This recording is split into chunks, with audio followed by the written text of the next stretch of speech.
Welcome in all to the Society of Ordinary Gentlemen. I'm just an ordinary gentleman named Danny, who happens to be your host. So, after getting my morning to-do list done, I decided to go out and grab a bit of lunch and decided to stop by the local brick and mortar and enjoy a nice little bowl with the fellas and had some Faulkner flake and kind of stood around and talked with some folks. I didn't stay very long today. I was in a bit of pain, but it's still a good time just to stop by there and see them for a second. So anyway, I enjoyed the Faulkner flake out of this nice Shum pipe here. It's a Muhsin, Muhsin, Muhsin, I believe is how you say his name. That's the name carved into the side of it there. It's a nice little dragon scale or fish scale, mermaid kind of thing carved into the side of it. I'm sure it'll be very, very pretty whenever it picks up all of its color. It's starting to get a little tinge right around the edge of the bowl, kind of a dark wing from the matches, and then there's just a little bit of color shading down the side of it where it's a little thinner right there before it kind of bulges back out. It's a nice little like egg or apple style shape. But anyway, this video isn't about the pipe. I have decided that I'm not going to use any lighters on the Meerschaum. Uh, my go-to lighter is a little torch lighter, trench lighter thing. It's not like a butane torch. It's like an old school like trench lighter setup. It's made by a company called Neo. It's all machined brass with a single wick and a striker on the side of it. Fantastic lighter. It's what I use for most all of my briar pipes. On occasion, I've got a handful of other lighters kicking around, or I'll just grab a Bic or something. If I'm going out somewhere, I'm just going to take a corn cob, I'll throw a Bic lighter in there and a bag of tobacco. Something I don't care about dropping or destroying.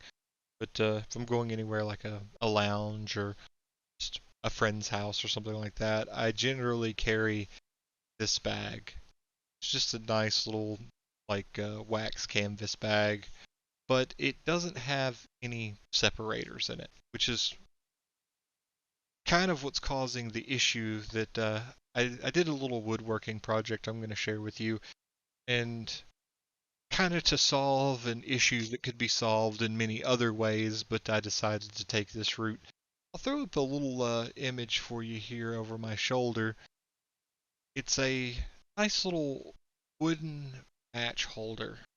It just holds one of these little sleeves of these are Diamond brand green lights, but a bunch of companies make these little pockets of matches. They hold 32. It's got a little striker on either side. I'm sure you're very familiar with the boxes.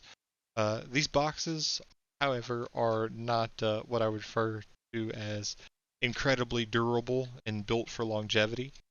So I'll throw these in my pocket and they'll get crushed, or I throw them in the bottom of the bag and they spill everywhere, make a mess, or otherwise become destroyed, and I have to keep shuffling matches from an old destroyed little box to a new not destroyed little box over and over again.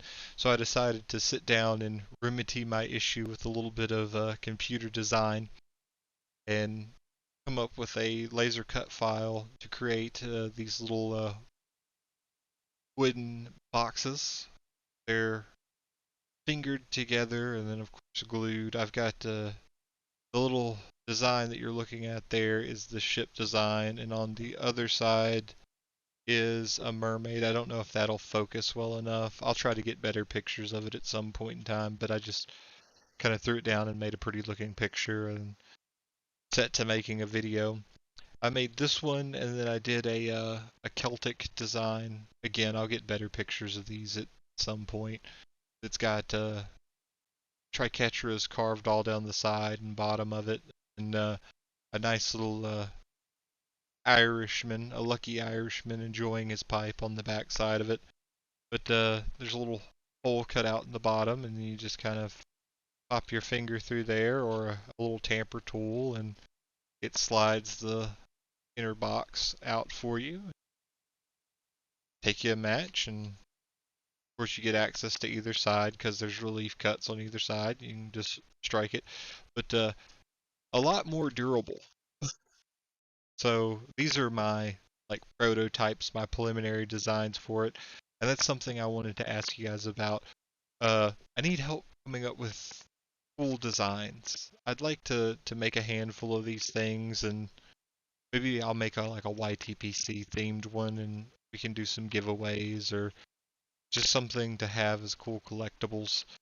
I know as of right now I should be attending the Muletown show, and I'm thinking of making like a Muletown themed set of these and just throw them in my bag. That way, if I meet up with some of you, I've got a cool little gift or some trade fodder. I don't know if people trade a lot at these type shows, but something cool. I might make up some coins and things like that as well for it. But that's the main thing from the video. I just kind of wanted to show off my little woodworking project. I know I really enjoy watching the like corn cob modding videos, or I built this new thing, or I built a stand or something like that. Truck and Piper Bob does some cool videos where he makes his own pipe stands, and I like watching that. Of course, I like watching Simon LCS do all of his carving work and stuff like that. So I figured I would get on here and show off my little laser cut boxes and ask you guys for some advice on other cool projects that I could be able to do to occupy myself. Right now I'm in between the end of school and the start of a career, and I've been go go go for so long I'm kind of going stir crazy, so I'm trying to keep myself occupied with cool little side projects and things like that. So if you've got thoughts or ideas of some cool stuff to work on, throw them in the comment section. That's about all I have for you today. I'm Danny from the Society of Ordinary Gentlemen, wishing you well, and we'll see you then.